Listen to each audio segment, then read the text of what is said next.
J'aime beaucoup l'été, pour des raisons évidentes. Beaucoup de soleil, beaucoup de ciel bleu, une facilité à s'habiller, à manger, mais aussi parce qu'on a plus de temps pour faire un pas de côté, prendre du recul sur la vie que l'on mène tout au long de l'année. Pour cela, j'adore écrire, réfléchir un stylo à la main, puis organiser mes pensées sur ordinateur, lorsqu'il y en a beaucoup trop.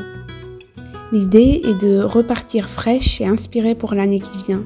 Un peu comme quand j'étais écolière et que je préparais soigneusement mes affaires pour la rentrée. Où vais-je? Qu'est-ce qui est important pour moi, pour ma famille? Dans quoi vais-je mettre mon énergie et comment puis-je le faire? J'ai fait un choix, il y a déjà pas mal de temps, que la famille serait ce qu'il y a de plus important, le centre autour duquel tout graviterait.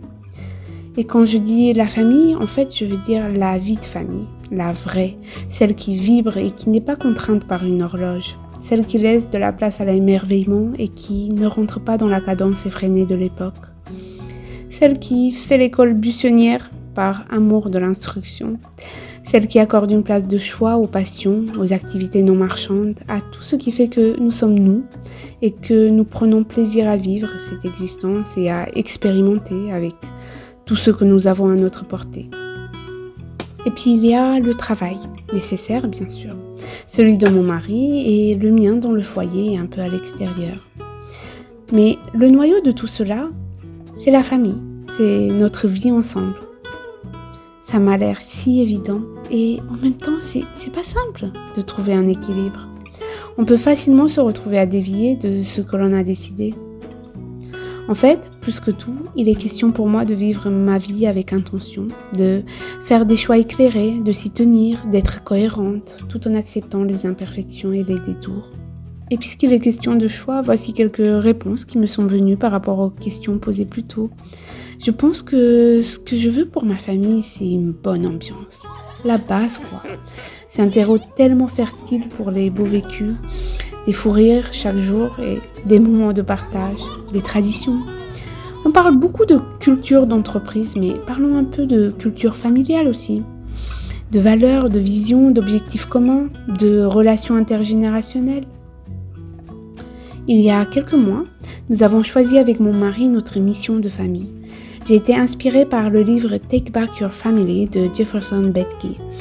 J'ai un peu hésité à vous la partager ici, mais peut-être cela vous inspirera à choisir la vôtre. Alors la voici.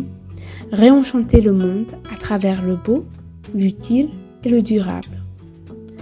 Cela laisse de la place à beaucoup d'interprétations, je vous l'accorde, mais c'est un bon point de départ, non? Et puis, il y a les traditions familiales que j'aimerais renforcer. Celles qui s'organisent autour de notre objectif, autour de notre amour, celles qui donnent sa saveur particulière à notre foyer. Et en parlant de saveur, je vais vous parler de cornichons. Lorsque ma grand-mère nous a subitement quittés, outre le grand vide ressenti immédiatement, nous avons réalisé quelques mois plus tard toutes les questions que nous ne lui avions pas posées, les recettes que nous n'avions pas écrites.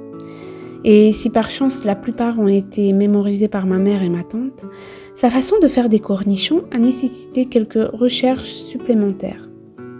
Comme pour toutes les recettes, chacun a la sienne, le petit truc qui fait la différence.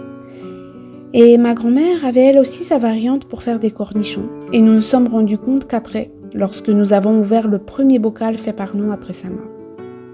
Heureusement, il en restait un qu'elle avait mis elle-même.